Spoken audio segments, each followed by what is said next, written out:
Look, I'm not one of those jerks that shames people for caring about things because I don't think those things are the most important things to care about right now. Like, you can definitely care about multiple things at once. I can worry about the fate of women in now Taliban-controlled Afghanistan at the same time that I'm worried about the fate of women in now abortion is outlawed Texas.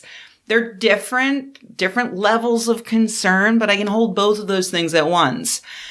But maybe the middle of a pandemic isn't the best time for 25 Congress critters to petition the FDA to be less strict about the sale of homeopathic products. I mean, it's never a good time to do that because homeopathy is bullshit, but maybe a pandemic is the absolute worst time to do that.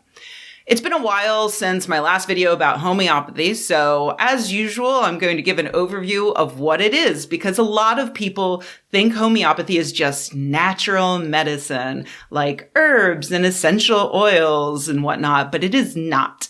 It is a specific, well-defined, long-debunked form of quackery based on two completely bonkers ideas. Number one, like cures like. So if you have diarrhea, you should take something that causes diarrhea. If you have an itchy rash, you should eat some poison ivy. That kind of thing. Literally what they believe. The second principle is that the more you dilute something, the stronger it gets. So eating the poison ivy leaf wouldn't do that much. But if you dip the leaf in a swimming pool and then take an eyedropper from the swimming pool and put it in the ocean and then take an eyedropper of that and put it in another ocean and then take an eyedropper of that and put it under your tongue, bam, strong shit. Yeah, it's bonkers. Literally what they believe. Homeopathic treatments are usually diluted so much that there's not a single molecule remaining of the original substance. So you're usually just taking sugar pills.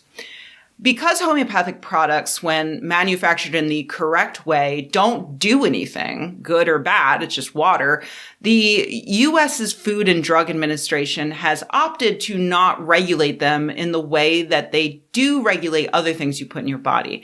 In 1988, they published guidelines that basically said, so long as you're just selling sugar pills and you don't market them as cure-alls, you can sell your bullshit without us bothering you. Try not to kill anybody. The problem is that with a complete lack of regulation and no pressing need for quality control, some homeopathic products weren't diluted enough and ended up hitting the shelves containing real active ingredients. One of the worst cases happened in 2017 when Standard Homeopathic Company was found to be selling Hyland's baby teething tablets that contained belladonna, aka deadly nightshade, in a pill for babies. You might also remember Zicam. That was a homeopathic nasal spray that ended up with trace amounts of zinc in it, which caused the loss of smell in people that took it, sometimes permanent.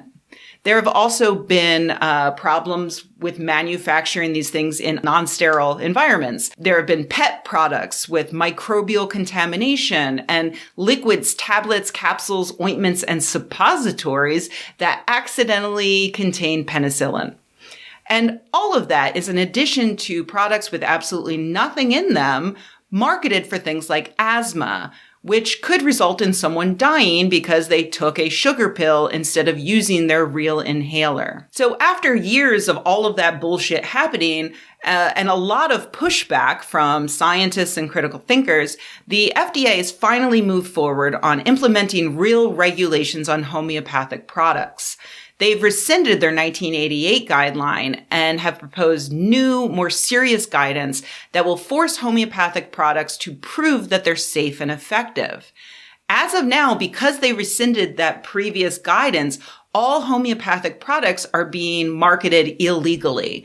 And so the FDA can step in at any time and stop any company from selling any product they want, since homeopathic products aren't effective at all unless it's in liquid form and they're promising to cure mild dehydration.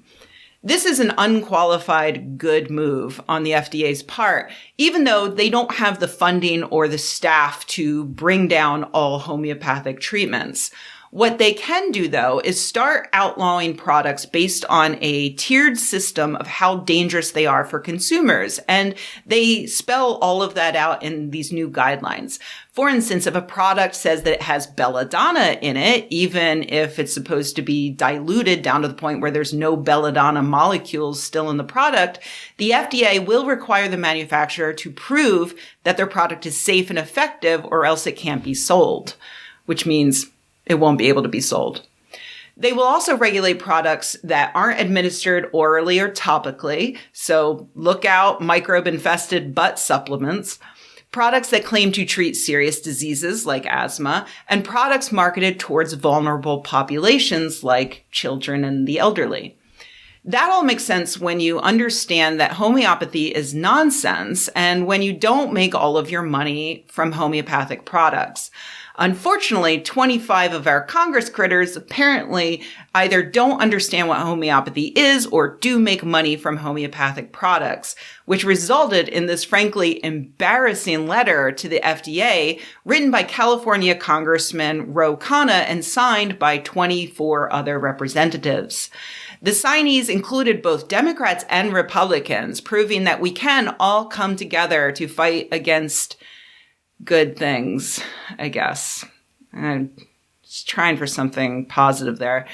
Take a look at the list. I'll include it in the transcript. If you recognize any of these people as your representative, they're from New Mexico, Utah, Arizona, Florida, New York, California, Texas, Pennsylvania, Wisconsin, Tennessee, Washington, Michigan, Colorado, South Carolina, Maine, Maryland, and Montana. If any of them represent you, please contact them and let them know that homeopathy is bullshit and shouldn't be sold as unregulated medicine to gullible and sometimes desperate people.